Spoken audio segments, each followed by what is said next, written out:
స్తోత్రాలు తెలియజేస్తున్నాను తండ్రి. ఎంతవరకు నాయన మహిమ పొందులుగా పెట్టుకున్నాను ఈ సమయంలో తండ్రి.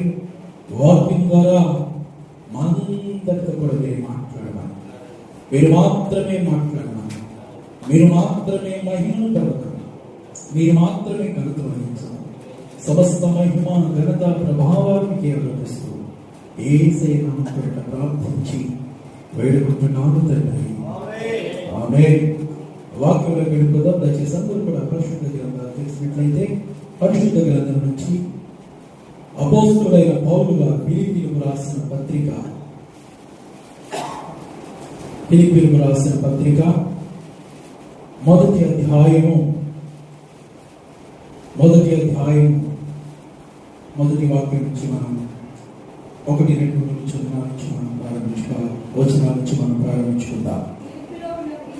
ఫిలిప్పులో ఉన్న క్రీస్తు యేసునందలి సకల పరిశుద్ధులకును అధ్యక్షులకును పరిచారకులకును క్రీస్తు యేసు దాసులైన పౌలును తిమోతియును శుభమని చెప్పి వ్రాయినది మన తండ్రి దేవుని నుండి ప్రభువు యేసుక్రీస్తు నుండి మీకు కృపయు సమాధానము కలుగునుగాక. ఇక్కడ చూడండి, అపోస్తలుడైన పౌలు గారు ఫిలిప్పీలో ఉన్న ప్రజలకు, ఫిలిప్పీలో ఉన్న సంఘానికి రాస్తూ ఏమని చెప్తున్నారు మనం గమనించాలి.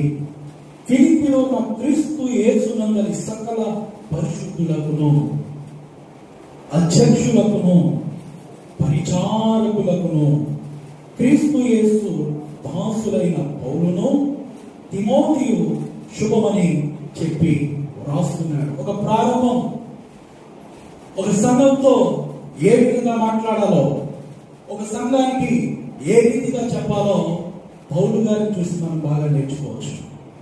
ఇక్కడ ఎంత చక్కగా చెప్తున్నాడో చూడండి. ఈ ఫిలిప్పు సంఘానికి, ఈ ఫిలిప్పులో ఉన్న సంఘానికి చాలా జాగ్రత్తగా పత్రిక రాస్తూ ఉన్నాడు. ఆఫ్ కోర్స్ ఆయన చాలా పథకాల్లో ఉన్నాడు, ఆయన చాలా వేదనలో ఉన్నాడు. ఆయన ఎంత వేదనలో ఉన్నప్పటికీ, ఎంత బంధకాల్లో ఉన్నప్పటికీ దేవుని పరిచర్య ఆగడానికి వీల్లేదు, దేవుని వాక్య స్వార్థ ఆగడానికి వీల్లేదని ఒక ఉద్దేశంతో ఫిలిప్పీలో ఉన్న సంఘానికి అపోస్తలుడైన పౌలు గారు, పరిశుద్ధుడైన పౌలు గారు చెప్తూ అంటున్నారు, క్రీస్తు యేసునందలి, ఫిలిప్పీలో ఉన్న క్రీస్తు యేసునందలి సకల పరిశుద్ధులకు. అర్థమవుతుందండి? ఎవరు చెప్తున్నారు? మొట్టమొదటి మాట, సంఘంలో ఎవరున్నారంట? ఎవరున్నారు? పరిశుద్ధులు ఉన్నారు. మనం ఎవరము? పరిశుద్ధ జనాంగం. మనం ఎవరు అండి? పరిశుద్ధ జనాంగము. మనము సొత్తు, దేవుని సొత్తు. మనము దేవుని చేత ఎన్నుకొనబడిన వారము. అయితే ఆ సంఘంలో ముగ్గురికి చెప్తున్నాడు. ఒకటి పరిశుద్ధులకును, రెండవది అధ్యక్షులకును, మూడవది పరిచారకులు. ఒక సంఘంలో పరిశుద్ధులు, అధ్యక్షులు, పరిచారకులు ఉండాలి. నేనంటాను, సంఘంలో అందరూ కూడా పరిశుద్ధులుగా ఉండాలి, సంఘంలో అందరూ కూడా అధ్యక్షులుగా ఉండాలి, సంఘంలో అందరూ కూడా పరిచారకులుగా ఉండాలి. ఇది దేవుని సంఘం, దేవుని చేత ఏర్పాటు చేయబడిన సంఘం, దేవుడే శిరస్సయుండి నడిపిస్తున్న దేవుని సంఘం.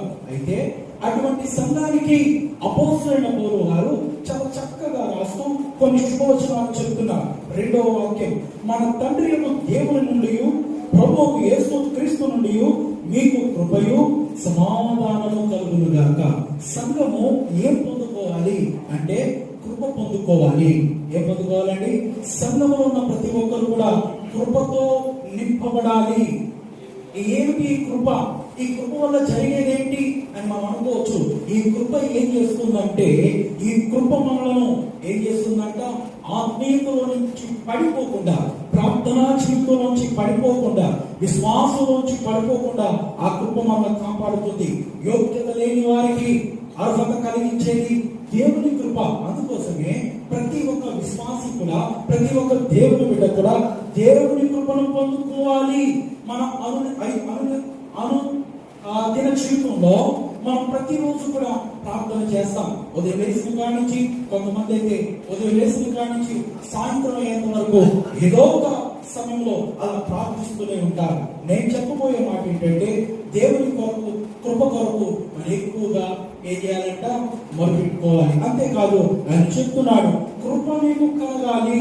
ఎందుకు కృప కలగాలి? రెండవది, సమాధానము మీకు కలుగును గాక. దేవుని బిడ్డలు సమాధానం కలిగి ఉంటే, దేవుని బిడ్డలు సమాధానంతో నింపబడితే వారు అనేకులకు యోగ్యమైన పాత్రలుగా ఉంటారు. వారు అనేకులకు ఏంటంట? దేవుని మాటలు చెప్పే బిడ్డగా ఉంటారు. కాబట్టి దేవుని సంఘంలో మనమందరం కూడా దేవుని కృపను, దేవుని సమాధానమును మనము పొందుకుందుము గాక. కృప నీ జీవితంలో కలుగును గాక. కృప నీ కుటుంబంలో కలుగును గాక. సమాధానము నీ కుటుంబంలో కలుగును గాక. ఎటువంటి ఇబ్బందికర పరిస్థితులు ఈ రోజు నువ్వు ఎదుర్కొన్నప్పటికీ కూడా నా యేసయ్య నీ కుటుంబంలో సమాధానము కలుగజేయును గాక. సమాధానము కలుగజేయును గాక.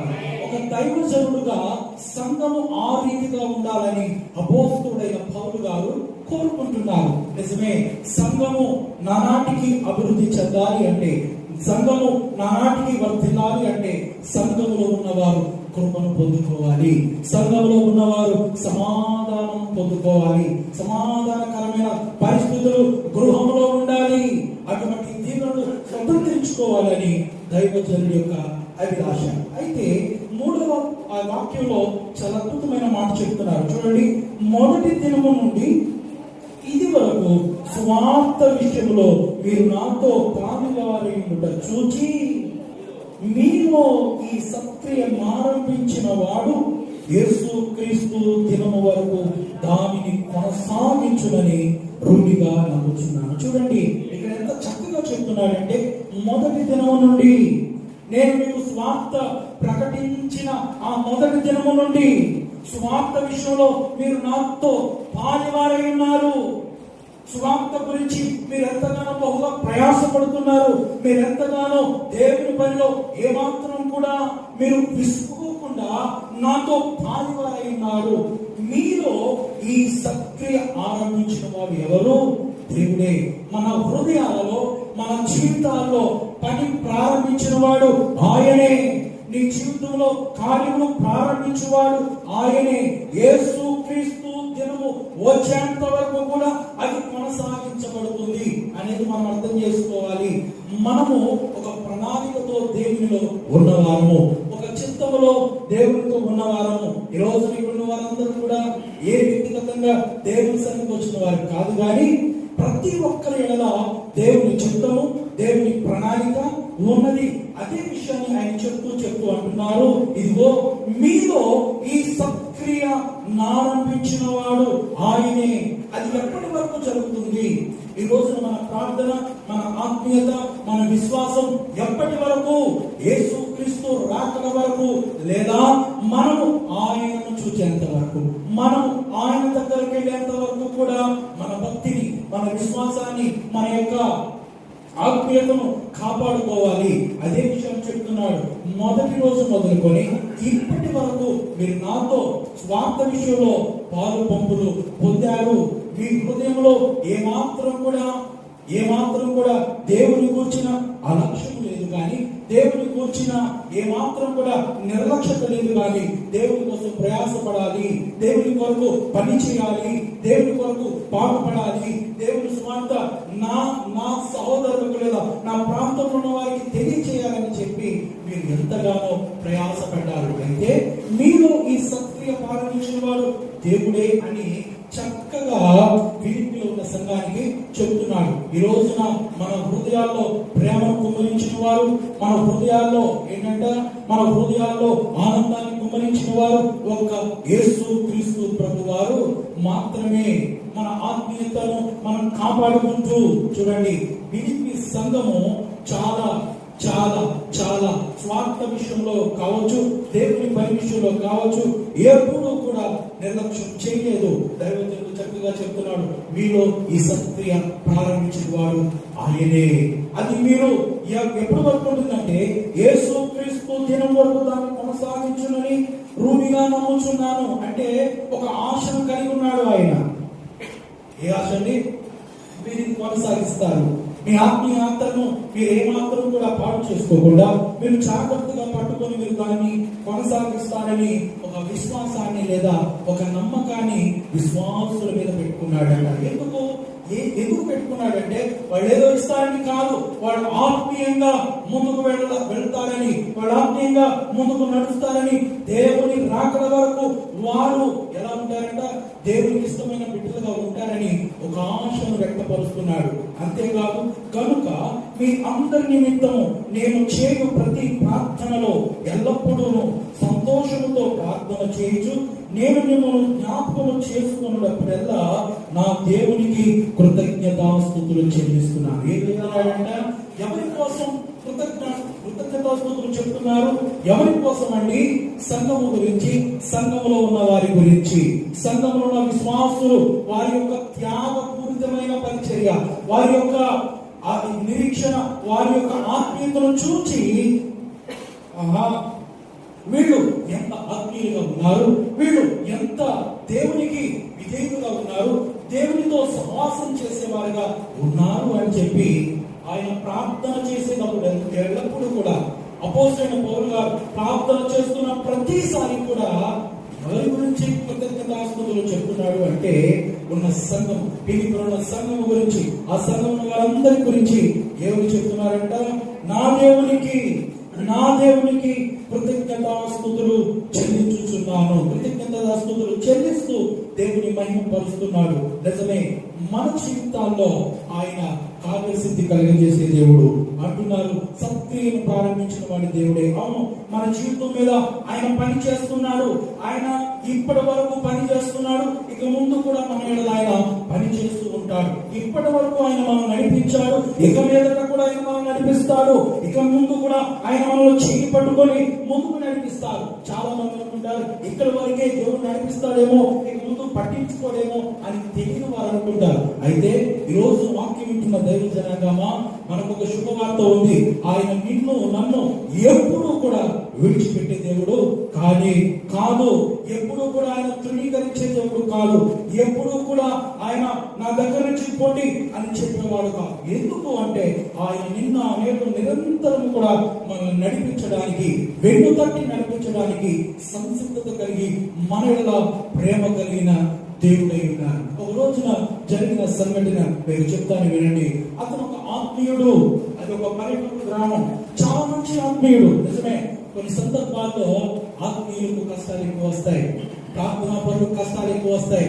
ప్రార్థనా పరులకు కొన్ని అవరోధాలు ఎదురైతే ఆత్మీయులుగా ఎందుకు పరీక్షలు వస్తాయి, ఎందుకు కష్టాలు వస్తాయి అంటే ఈ కష్టాలు, శ్రమలు అన్నిటిలోంచి కూడా మనము ఆ యొక్క మెట్టు ఎక్కినప్పుడు దేవునితో యుగాలు ఆయన రాజ్యములో ఉండాలి అంటే ఈ లోకంలో కొన్ని శ్రమలు ఎదుర్కొనక తప్పదు. అతను ఒక ఆత్మీయుడు. అతను ఒక పల్లెటూరు గ్రామంలో జీవిస్తున్నాడు. అతను చేసే పని ఏంటంటే తను చేస్తున్న వ్యవసాయ పని చేస్తూ ఉన్నాడు. అయితే అతను చాలా చాలా బాగా బ్రతికిన వ్యక్తి. తన జీవితంలో ఏ రోజు కూడా ఆకలి అంటే ఏంటో తెలీదు. ఏ రోజు కూడా అతనికి సమృద్ధి ఉంది తప్ప ఏ రోజు కూడా అతని జీవితంలో ఏ లేదంట నాకు నా జీవితంలో ఈ ఏంటి నా పరిస్థితి ఎలా అయిపోయిందని ఆ యొక్క ఆలోచన లేనివాడు, ఒక మంచి ఆత్మీయుడు. ఎన్నప్పటికీ కూడా ఆత్మీయతను విడిచిపెట్టకుండా దేవుల్లో సాగుతున్నాడు. అయితే ఈ ఆత్మీయుడు ఒక రోజున కష్టం వచ్చింది, ఒక రోజున ఇబ్బంది వచ్చింది. అనుకోకుండా సమృద్ధిగా ఉన్నవాడు, డబ్బుతో తులతూగినవాడు, ఆస్తితో అంతస్తుతో తులతూగినవాడు, ఏ మాత్రం కూడా అతనికి ఏమి లేదంట, ఏం లేదు, కష్టం లేదు, నష్టం లేదు, ఇబ్బంది లేదు. అయినప్పటికీ కూడా దేవుని విడిచిపెట్టలేదు.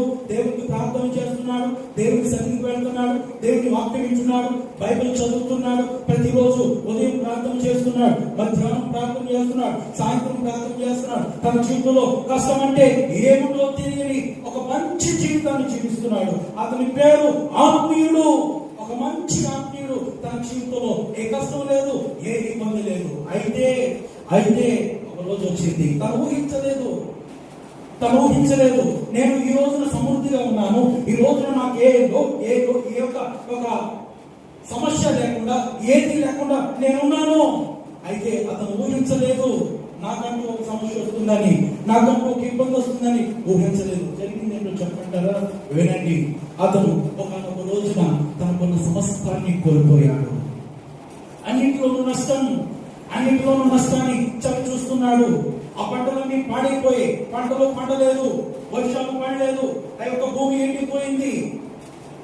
అలాగా చాలా సంవత్సరాలు గడిచిపోయింది. తనకున్నదంతా కరిగిపోయింది. నష్టంలో ఉన్నాడు, ఇప్పుడు వేదనలో ఉన్నాడు. సమృద్ధిని అనుభవించిన ఈ ఆత్మీయుడు ఏమనుభవించాడంట? సమృద్ధిని అనుభవించిన ఈ ఆత్మీయుడు, సమృద్ధిని అనుభవించిన ఈ ప్రార్థనాపరుడు, సమృద్ధిని అనుభవించిన ఒక సంఘ సభ్యుడు ఇప్పుడు ఏమనుభవిస్తున్నాడంటే కష్టాన్ని అనుభవిస్తున్నాడు, వేదన అనుభవిస్తున్నాడు. అప్పుడు అతని చేతిలో సమృద్ధి ఉంది, ఇప్పుడు చేతిలో మట్టి తప్ప ఏమీ లేదంట. అసలు ఏమీ లేదు. ఆకలి అంటే ఏంటో తెలియని వ్యక్తి ఆకలి నుంచి చూడడం ప్రారంభించాడు. మంచి వస్త్రాలు వేసుకునే వ్యక్తి చిరిగిపోయిన బట్టలు వేసుకోవడం ప్రారంభించాడు. పరిస్థితి టోటల్ గా చేంజ్ అయిపోయింది. అనుకున్నాడు, ఏంటి నేను ఇంత బాగా బతికాను కదా, నా జీవితం ఇంత బాగా బతికాను కదా, అరే నేను దేవునికి దూరంగా లేను, నేను ఏమాత్రం కూడా దేవునికి అవిధేయుడిగా నేను బ్రతకలేదు, ఏమాత్రం కూడా నేను దేవునికి అవిధేయుడిగా బ్రతకలేదు, దేవునికి ఇష్టంగానే బ్రతకాను కదా, ఎందుకు నాకు ఈ పరిస్థితి దాపరించింది, ఎందుకు నాకు ఈ పరిస్థితి దాపరించడానికి నేనేం తప్పు చేశాను అని వేదన పడుతున్నాడు, బాధపడుతున్నాడు, తాను కొట్టుకుంటున్నాడు, కన్నీళ్లు కాలుస్తున్నాడు. తన జీవితం పట్ల చెంది అనుకున్నాడు, దేవుడా ఏంటి నాకు ఈ పరిస్థితి, నేను నిన్ను విడిచిపెట్టలేదు కదా, నేను ప్రార్థన చేయడం మానలేదు కదా, నేను ఆరాధించడం మానలేదు కదా, నీ సన్నిధికి రావడం మానలేదు కదా, ఎందుకు నాకు ఈ పరిస్థితి, నాకెందుకు ఈ పరిస్థితి దాపరించిందని దేవుని అడుగుతున్నాడు. దేవుని ప్రశ్నిస్తున్నాడు. దేవుని ప్రశ్నిస్తుండగా అలాగా ఆ రోడ్డు మీద ఆయన వెళ్తా ఉన్నాడు. అయితే ఈ ఆత్మీయులకు దేవుని వాక్యాలు జ్ఞాపకమే. నేను విడువను ఎడబాయను అనే వాక్యం తనకి జ్ఞాపకం ఉంది, కానీ పరిస్థితి వాక్యాన్ని తోసేస్తుంది. కొన్ని సందర్భాల్లో మన పరిస్థితులు ఏం చేస్తాయంటే దేవుని వాక్యాన్ని కూడా పక్కన పెట్టేస్తాయి. ఈ పరిస్థితులు ఏం చేస్తాయంటే మనం దేవుని వాక్యానికి, దేవుని సన్నిధికి దగ్గర కాకుండా చేస్తాయి. ఇతను ఆత్మీయుడు, మంచి ప్రార్థనాపరుడు. అయితే ఆ రోజు జరిగిన సంఘటన చెప్తాను వినండి. అతను నడుచుకుంటూ ఏడుస్తూ దుఃఖిస్తూ వెళ్తున్నాడు. చిరుగుపోయిన బట్టలతో నడుస్తూ వెళ్తుంటే అక్కడ ఒక కుమ్మరి ఏం చేస్తున్నాడంట, ఒక కుండను తయారు చేస్తున్నాడు. ఆ కుమ్మరి కుండను తయారు చేసుకున్న సందర్భంలో ఆ యొక్క సన్నివేశం ఇతనికి ఆసక్తికరంగా మార్చబడింది. అయితే ఆ వ్యక్తి దగ్గరికి వెళ్ళాడు. ఆ వ్యక్తి దగ్గరికి వెళ్ళినప్పుడు ఆ కుమ్మరి కుండ చేస్తా ఉన్నాడు. ఆ కుమ్మరి కుండను జాగ్రత్తగా చేస్తున్న సందర్భంలో జరిగింది ఏంటంటే ఆ కుండ ఏమైందంట, ఆ కుండ చేస్తున్న సందర్భంలో ఏమైపోయింది, తన చేతుల్లో ఆ యొక్క సుందరంగా చేయబడుతున్న ఆ కుండ, ఆ పై మూత ఊడి పక్కన పడిపోయింది. మీకు అర్థమవుతుందా? కుమ్మరి కుండ చేస్తున్నాడు, ఆ యొక్క షేప్ చేశాడు, ఆ పైన మూత చూసారా, దాన్ని చేస్తున్న క్రమంలో అంచు ఏమవుతుందంటే అది తీసి ఆ యొక్క చేస్తున్న క్రమంలో పక్కన పడిపోయింది. పక్కన పడిపోగానే ఈ యొక్క చితికిపోయిన ఆత్మీయుడు అనుకుంటున్నాడంట, ఈ కుమ్మరి వాడు చేస్తున్నాడు కదా, ఆ యొక్క అంచు పక్కన పడిపోయింది కాబట్టి ఆ యొక్క ముద్దంతా తీసి ఎత్తి నేలకు కొట్టి మళ్ళా కొత్తది తీసుకొని చేస్తాడేమో అని అనుకున్నాడంట. అయితే ఆ కుమ్మరి ఎంతో చాకచక్యంగా, ఎంతో మరలా ఓర్పుతో ఆ పడిపోయిన ఆ అంచును తీసి మరలా అతికించి చేస్తా ఉన్నాడంట. చేస్తున్న సందర్భం, ఆ సన్నివేశం ఇతనికి ఆసక్తిని కలిగించింది.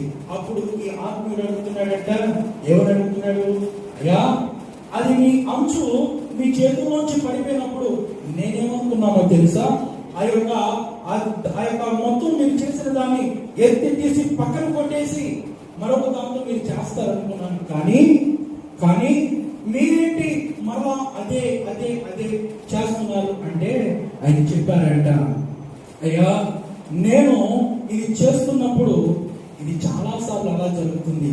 అయితే నేను ఎప్పుడైతే దాని గురించి నేను మరలా చేస్తానో అది ఆ రూపును, ఆ చక్కని ఆ యొక్క గుండ రూపాన్ని పొందుకుంటుంది. ఆ యొక్క రూపాన్ని పొందుకున్నప్పుడు అది బయటకు వచ్చిన తర్వాత అది చూసి నాకు సంతోషం వేస్తుందని ఆ గుండను తయారు చేసే కుమ్మరి ఎప్పుడైతే చెప్పాడో ఇతనికి ఒక అద్భుతమైన ఆలోచన వచ్చిందంటే, నిజమే ఈ రోజున నా పరిస్థితి ఎలా ఉండొచ్చు,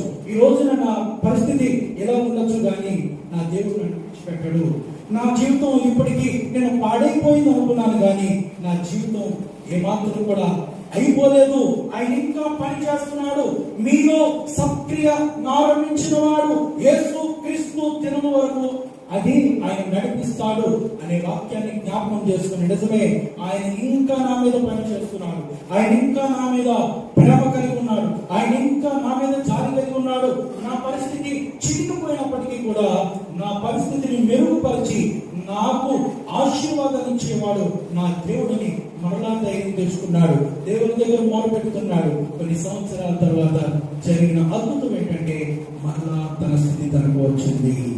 తన కోల్పోయిన ఆశీర్వాదం, కోల్పోయిన దీవెన, కోల్పోయిన ప్రతి సమృద్ధి కూడా పొందుకోగలిగాడు. కారణము అనేక సమస్యలు వచ్చినప్పటికీ కూడా తాము ఏమాత్రం కూడా కురిగిపోలేదు. ఈరోజు వాక్యం ఇచ్చిన దైవ జనాంగమా, పేతురు రాసిన మొదటి పత్రిక 5వ అధ్యాయము 10వ వాక్యం ఒకసారి చదువుదాం. 217 పేజీ నెంబర్, పేతురు రాసిన మొదటి పత్రిక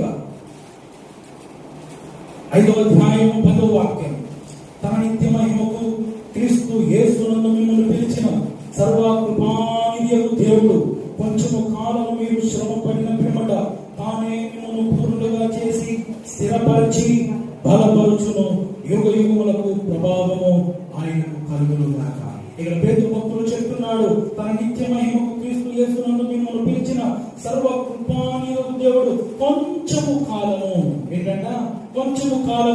శ్రమ పడిన పిమ్మట తానే మిమ్మల్ని పూర్తిగా చేస్తాడు, స్థిరపరుస్తాడు, బలపరుస్తాడు. ఈ రోజు వాక్యం ఇచ్చిన దైవ జనాంగమా వినండి.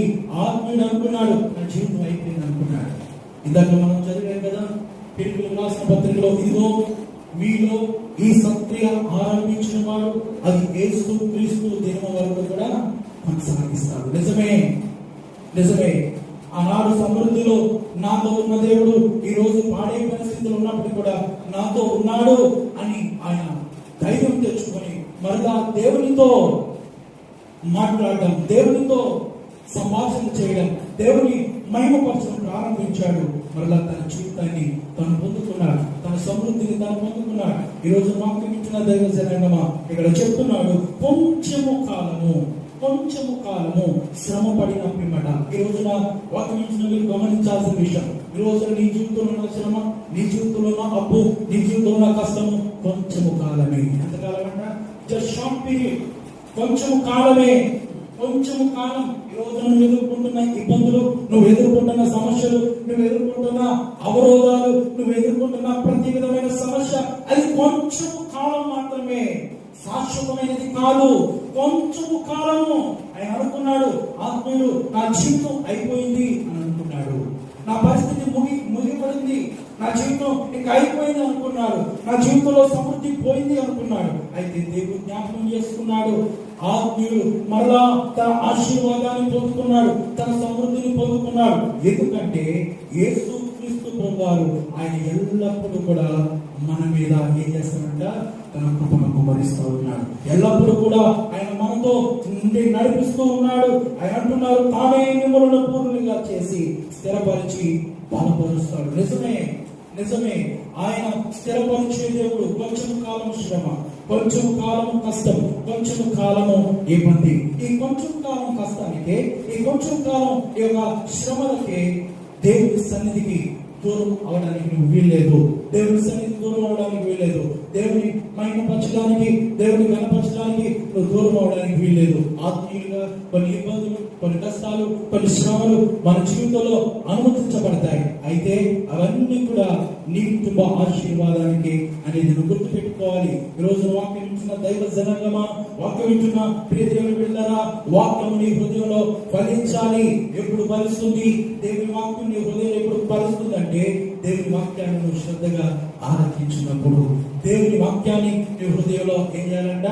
హృదయం అనే పలక మీద దేవుని వాక్యాన్ని రాసుకోవాలి. ఈ రోజున దేవుని సంఘంలో నిన్ను నిలబెట్టాడు అంటే ఈ రోజున నువ్వు ఎదుర్కొంటున్న ప్రతి ఇబ్బంది అది నీకు తెలుసు, ఆ ప్రతి సమస్య నీకు తెలుసు, ప్రతి కష్టం నీకు తెలుసు. రెండోది, నీవు నేను మనమందరము సేవిస్తున్న యేసుక్రీస్తు ప్రభువారికి తెలుసు. ఆయన సమస్తము తెలుసు, ఆయన సమస్తమును ఎరిగి ఉన్నవాడు. పేతురు భక్తులు చాలా చక్కగా రాస్తున్నారు, అయ్యా మీరు పూర్ణులుగా మార్చబడాలి. తానే కొంచెం కాలం మీరు శ్రమపడిన పిమ్మట తానే మిమ్మల్ని పూర్ణులుగా చేస్తాడు. అంతేకాదు స్థిరపరిచి స్థిరపరిచి స్థిరపరిచి బలపరుస్తాడు. అవును, దేవుని బిడ్డలుగా మనము పూర్ణులుగా, దేవునిలో పరిపూర్ణులుగా మార్చబడాలనేది ఆయన చిత్తం. పరిపూర్ణులుగా ఉండాలనేది ఆయనకు ఇష్టం. అందుకోసమే భక్తులు చెప్తున్నాడు, దేవుని చెప్తున్నాడు, స్థిరపరచుట అనేది దేవుని చేతిలో ఉంది. ఎవరి చేతిలో ఉందండి? స్థిరపరచుట అనేది దేవుని చేతిలో ఉంది. బలపరిచేవాడు ఆయనే. అందుకోసమే ఈ కొంచెం కాలము శ్రమ నువ్వు ఎదుర్కొన్నప్పటికీ కూడా ఆ శ్రమలో దేవుడు నీకు ఆశీర్వాదాన్ని కలగజేయునుగాక. ఆ శ్రమలో దేవుడు నీకు సమృద్ధిని కలగజేయునుగాక. ఆ ఇబ్బందులో నా ప్రభువు నీకు ఎక్కడ లేని తన ఐశ్వర్యమును నీ మీద కుమ్మరించునుగాక. అటువంటి గొప్ప దేవుని కలిగి ఉన్న మనము అపోస్తలుల పౌలు గారు చక్కగా చెప్తున్నారు కదా, సంఘంలో ఎవరున్నారంట? పరిశుద్ధులు, అధ్యక్షులు, పరిచారకులు, ఈ 3 గుంపులు వారు ఏంటంట? దేవుని సన్నిధిలో ఉండాలి. దేవుని సన్నిధిలో పరిచారకులుగా మనం ఉండవలసిన బాధ్యత ఎంతైనా ఉన్నది. ఆయన నడిపించువాడు తానే ఆయన ఒక్కరు మాత్రమే చేయగలిగిన దేవుడు. అతను అనుకున్నాడు, నా పరిస్థితి పూర్తిగా మారిపోయింది, నా పరిస్థితి పూర్తిగా చిన్నాభిన్నం అయిపోయింది అనుకున్నాడు. కానీ విడిచిపెట్టిన దేవుడు, నడిపించే దేవుడు, కంటికి రెప్పలా కాపాడే దేవుడు ఉన్నాడు. ఈ రోజు వాక్యం వింటున్న మన జీవితాల్లో కూడా మన పరిస్థితులు ఈ రోజు బాగోకపోవచ్చు, ఈ రోజు కొంచెం ఆందోళనకరంగా ఉండొచ్చు, ఈ రోజు ఒక ప్రశ్నగా మిగిలిపోయి ఉండొచ్చు. అయితే ఒక రోజు వస్తుంది, నీ హృదయపూర్వకమైన సంతోషాన్ని నా ప్రభువు నీకు అనుగ్రహించును గాక. హృదయపూర్వకమైన ఆనందాన్ని నా ప్రభువు నీకు అనుగ్రహించును గాక. కీర్తన గ్రంథము 138వ కీర్తన 8వ చరణాన్ని ఒకసారి చదువుదాం. చూడండి, 138వ కీర్తన 138:8 యెహోవా నా పక్షమున కార్యము సఫలము చేయును. యెహోవా నీ కృప నిరంతరమును, నీ చేతి కార్యములను విడిచిపెట్టను. భక్తుడు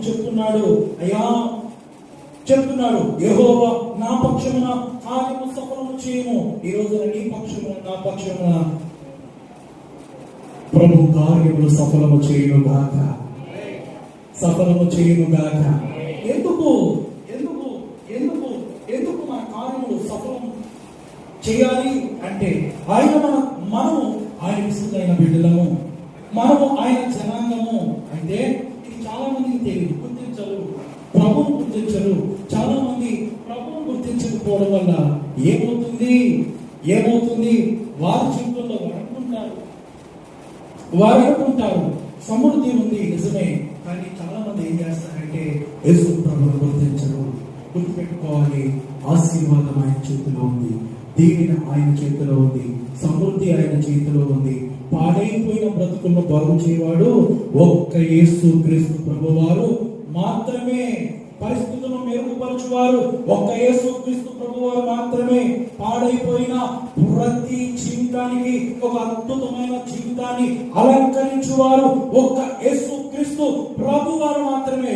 అందుకోసమే పిలుపున్న సంఘంతో మాట్లాడుతున్నారు, ఇదిగో మొదటి రోజు నుంచి ఇప్పటి వరకు మీరు నాతో పాలువారిగా ఉన్నారు, మీరు నాతో స్వార్థ పనిలో ఏ మాత్రము కూడా వెనుకంచు వేయకుండా నాతో మీరు పాలుగారై ఉన్నారు. అందుకోసమే నేను ప్రార్థన చేసినప్పుడు నేను మీ కొరకు ఏం చేస్తున్నాడంట?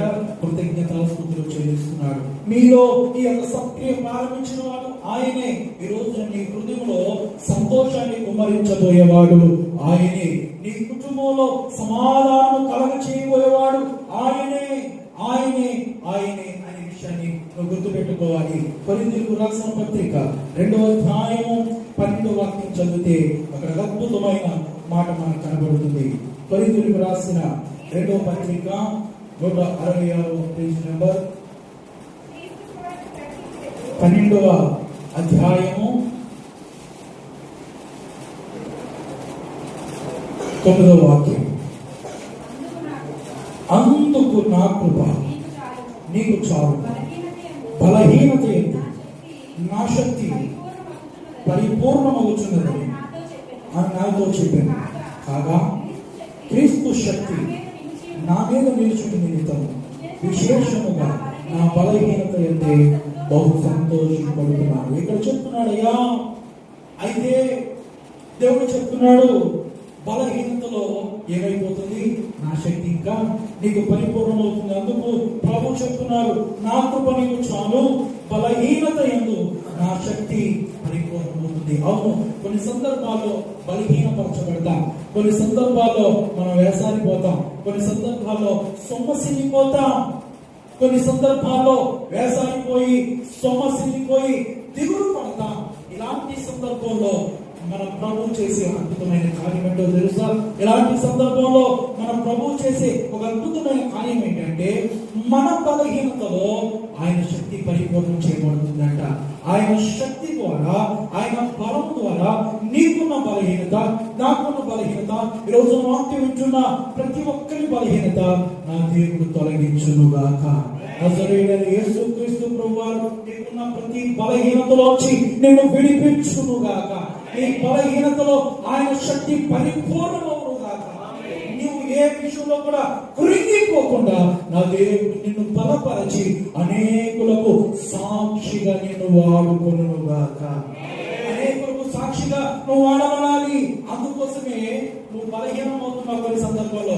అయితే నీ బలహీనత అనేకులకు ఆశీర్వాదకరంగా మార్చేవారు నా యేసు ప్రభు వారు మాత్రమే. నీ కుటుంబంలో ఉన్న పరిస్థితులన్నీ కూడా మార్చి నా దేవుడు సమాధానం అనుగ్రహిస్తాడు. అక్కడ భక్తుడు బలహీనంగా ఉన్నాడయ్యా, ఏంటి నాకు ఈ పరిస్థితి అని అడుగుతున్నప్పుడు ఎందుకు నువ్వు తోలపడతావు? ఎందుకు నువ్వు బాధపడతావు? నా కృప నీకు తోడుగా ఉంది. సంఘము ఏం పొందుకోవాలని చెప్పాను నేను ముందుగా?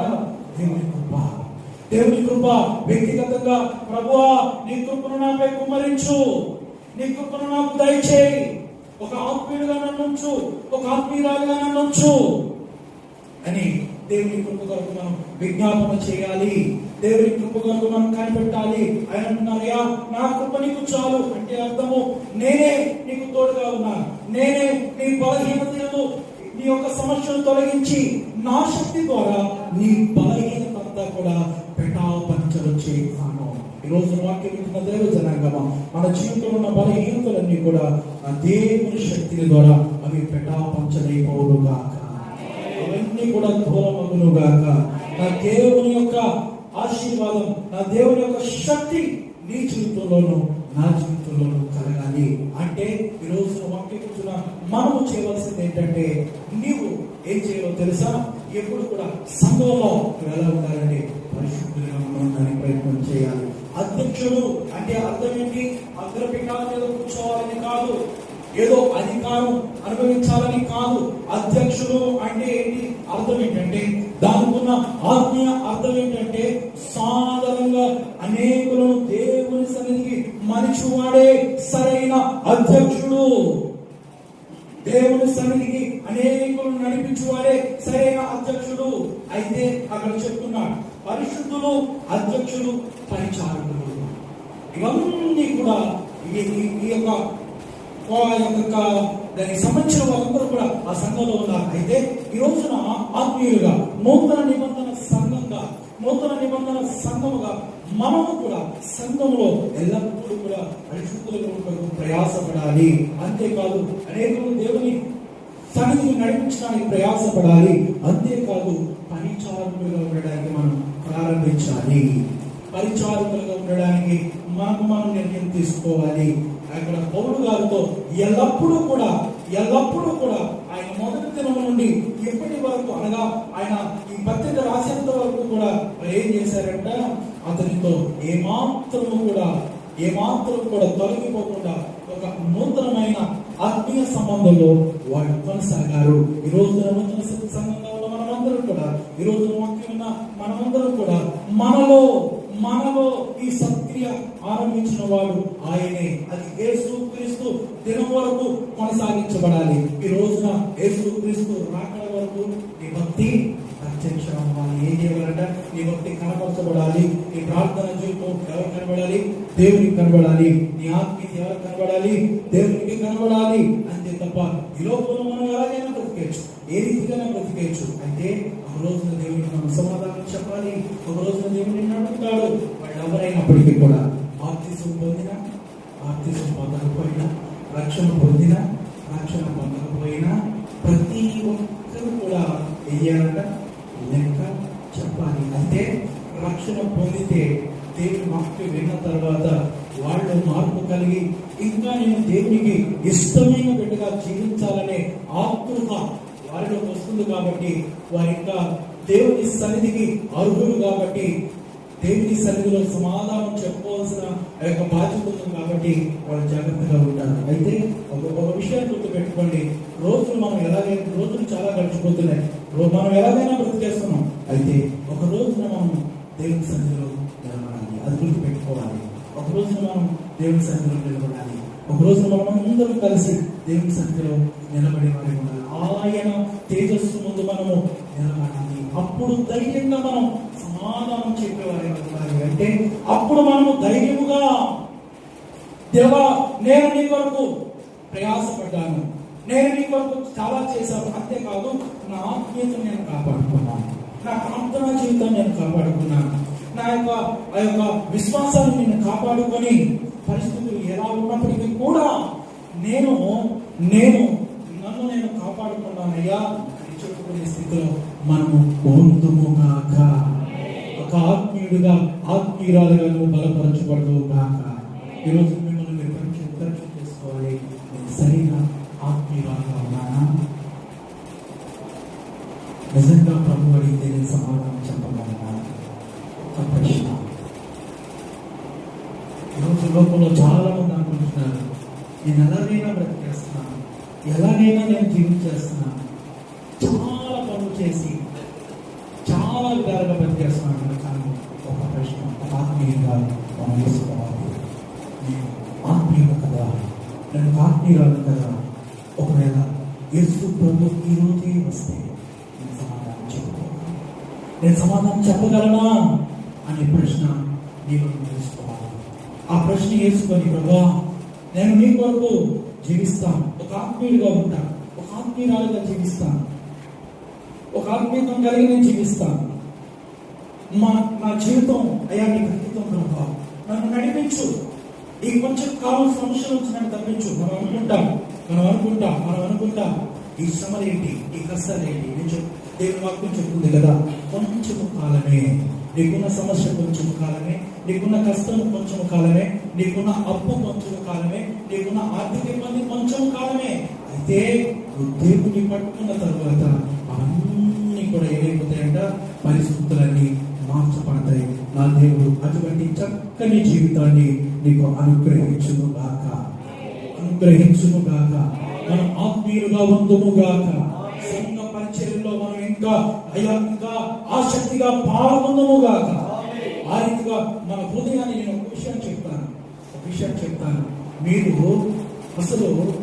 అసలైన విషయం మీకు చెప్తాను వినండి. ఈ హృదయాన్ని ముందు దేవుడికి కానుకగా సమర్పించండి. తర్వాత మీరు ఎన్నైనా అప్పుడు మీ హృదయమే మీకు చెప్తుంది. అది చేయి, ఎవరు చెప్పవసరలా, అది చేయి. ముందు నీ హృదయాన్ని దేవునికి కానుకగా ఇవ్వి.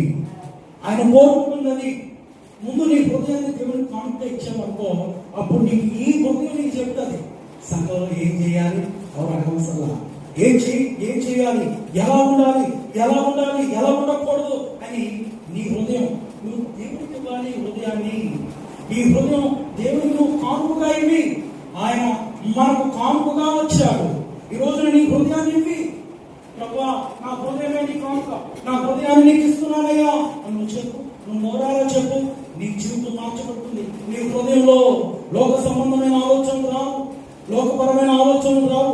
ఎప్పుడైతే ఈ హృదయాన్ని దేవుడికి కానుకగా ఇచ్చేసావో, సంఘంలో ఎలా ఉండాలో, సంఘంలో ఏం చేయాలో, సంఘంలో ఏ రీతిగా ఉండాలో, సంఘంలో నీవు ఏ పనులు చేయాలో దేవునికి నువ్వు సమర్పించిన ఈ హృదయమే నేను చెబుతాను.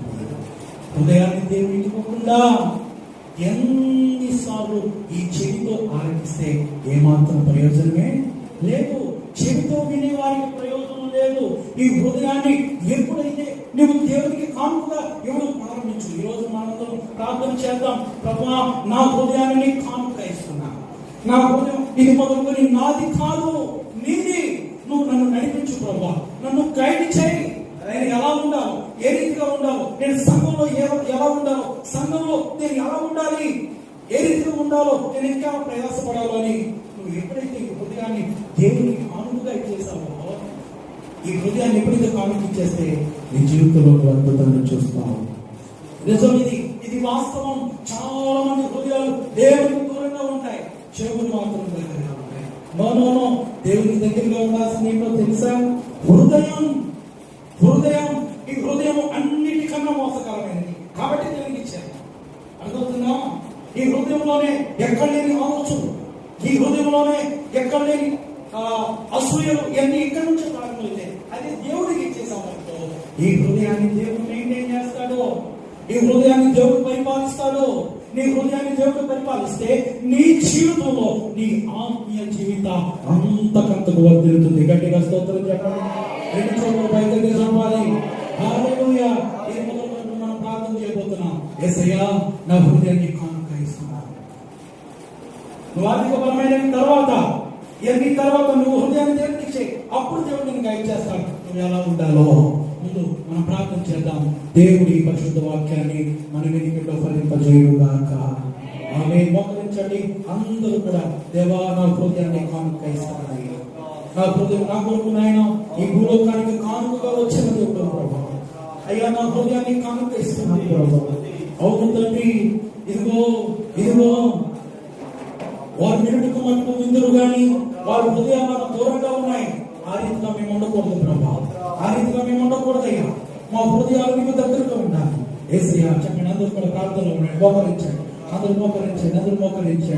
చెప్పండి. యేసయ్యా, నీకు స్తోత్రాలు. స్వరమెత్తి అందరూ స్వరమెత్తి ప్రభువును స్తుతిద్దాం. అయ్యా, నీకు స్తోత్రాలు వందనాలయ్యా. ఇదిగో ప్రారంభం నుంచి కూడా వరకు మీరు నాతో పాలుగానే ఉన్నారు. ఇదిగో మీలో ఈ సత్క్రియ ప్రారంభించిన వాడు అది యేసుక్రీస్తు దినములో కొనసాగించబడుతుంది అని సెలవిచ్చారు తండ్రి. అవును తండ్రి, మా భక్తి, మా విశ్వాసము, మా ప్రార్థనా జీవితము ఇక్కడితో ముగిసిపోవడానికి వీల్లేదు ప్రభా. అయ్యా, మీ రాకడ పర్యంతరము కూడా మీరు ఆ రీతిగా ఉండాలి తండ్రి. అయ్యా, మీకు స్తోత్రములు తెలియజేస్తున్నాను. అందరూ కూడా ప్రార్థన చేద్దాం. యేసయ్యా, నా హృదయాన్ని కానుకగా సమర్పిస్తున్నాను తండ్రి. ప్రతి ఒక్కరు చెప్తాం. నేను చెప్పిన మాటలు చెప్పండి. బిగ్గరగా చెప్పండి. ఈ రోజు మొదలుకొని మనలో నూతన ఉద్యమం వచ్చును గాక. ఇది మొదలుకొని నూతనమైన కార్యములను చూచుతూ గాక. ఇది మొదలుకొని నూతనమైన ఆత్మీయత నీకు వచ్చును గాక. ఇది మొదలుకొని ప్రార్థనా జీవితం నీలోనికి వచ్చును గాక. ఇది మొదలుకొని ఒక ఆత్మీయురాలిగా నీవు ఉజ్జీవింపబడుదువు గాక. నూతన ఉద్యమం నీలోనికి వచ్చును గాక. నూతన ఉద్యమం నీలోనికి వచ్చును గాక. హల్లెలూయా. అందరూ కలిసి నాతో ఈ ప్రార్థన చెప్పండి. హల్లెలూయా. యేసయ్యా, నా హృదయాన్ని నీకు కానుకగా సమర్పిస్తున్నాను. యేసయ్యా, నా హృదయాన్ని నీకు కానుకగా సమర్పిస్తున్నానయ్యా. యేసయ్యా, నా హృదయాన్ని నీకు కానుకగా సమర్పిస్తున్నాను. ఇది మొదలుకొని నా హృదయాన్ని మీరు పరిపాలించండి అయ్యా. ఇది మొదలుకొని నా హృదయంలో మీరు ఉండండి అయ్యా. ఇది మొదలుకొని నా హృదయంలో నాయన నీ వాక్యం ఉండాలి ప్రభా. అయ్యా, ఇది మొదలుకొని నా హృదయంలో నిన్ను కూర్చున్న మాటలు ఉండాలి ప్రభా. ఇది మొదలుకొని నా హృదయంలో అయ్యా అనేకుల కొరకు ప్రార్థన చేసే ఆత్మ ఉండాలి ప్రభా. ప్రార్థన చేసే ఆ యొక్క ఆత్మత నా హృదయంలో ఉండాలి. అవును తండ్రి, కృపగల రాజా మీకు వందనాలు. ఈ రీతిగా మీరు చెప్పని అడుగుతున్నాను తండ్రి. పేతురు భక్తులు చెప్తున్నాడు, ఇదిగో తగ్గించే వైపు మిమ్మల్ని పిలిచిన దేవుడు కొంచెము కాలం మీరు శ్రమ పొందిన మిమ్మల్ని కొంచెము కాలమే. ఈ రోజు ప్రియ సహోదరుడు, ప్రియ సహోదరి, నువ్వు ఎదుర్కొంటున్న శ్రమ, నువ్వు చూస్తున్న కష్టం, నీ ఏడుపు అది కొంతకాలమే, నీ కన్నీరు కొంతకాలమే. అది ముత్యాలుగా మార్చబడే రోజు త్వరలోనే రానయ్యున్నది. నీ కన్నీరు పన్నీరుగా మార్చబడే రోజు త్వరలో రానయ్యున్నది. నీ కన్నీరు ముత్యాలుగా మార్చబడే రోజు త్వరలో రానయ్యున్నది. నువ్వు పడుతున్న శ్రమ, నువ్వు పడుతున్న ఇబ్బంది అది కొంచెము కాలమే. నా ప్రభు నీ పరిస్థితులన్నీ కూడా మార్చును గాక, నీ పరిస్థితులన్నీ మార్చును గాక, నీ కుటుంబంలో సమాధానము కలుగును గాక, నీ కుటుంబంలో కృప కలుగును గాక. నా దేవానికి స్తోత్రాలు. వెత్తబడిన వాక్యములను అందరూ హృదయాల్లో కనిపించాను అయ్యా. మా హృదయాన్ని మీకు కానుకగా సమర్పించాను. ఇది మొదలుకొని ఎలా ఉండాలి, నీ పిల్లలు ఎలా ఉండాలో నీ పిల్లల్ని మీరే గైడ్ చేయండి అయ్యా. మీరే గైడ్ చేయండి, మీరే వారిని నడిపించమని, మీరే మహిమను పొందమని, మీరే ఘనతను నడిపించమని, సమస్త మహిమ ఘనత ప్రభావాలు మీకే ఆరోపిస్తూ యేసయ్య నామమున ప్రార్థించి వేడుకుంటున్నాను తండ్రి. ఆమేన్, ఆమేన్, ఆమేన్. నీ వర్తమానం